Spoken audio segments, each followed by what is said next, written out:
Valoriser la culture africaine dans toute sa diversité et sa spiritualité afin que le continent retrouve ses lettres de noblesse, c'est l'objectif du festival Tamashala Kamit qui sera lancé l'année prochaine.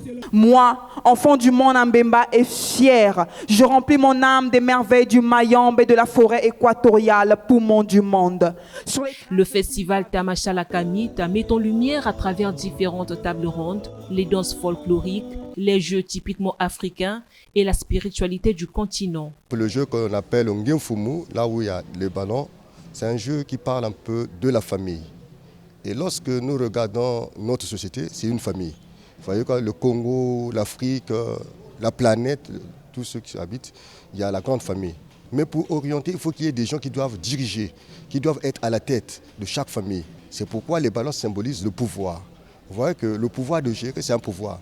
Mais qui va gérer? Qui sera à la tête? Il faut donc on détermine. Qu'il faut une spiritualité qui apporte une connaissance assez élargie sur ces choses-là pour mieux édifier la population, pour mieux édifier les Noirs, puisque ici nous sommes derrière un combat nouveau qui est le panafricanisme.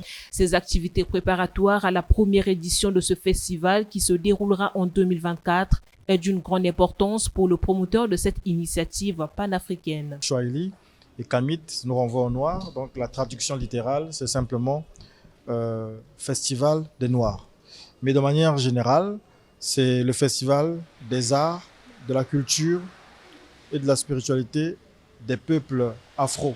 Parce que nous sommes de ceux qui pensons que sans la culture, il n'y a pas de réel développement et que la culture est le sous-bassement, la base de tout développement, de tout progrès. Tamashala Kamit, Festival des arts, de la spiritualité et des cultures des peuples africains, est une initiative du studio 210 de la télévision nationale congolaise.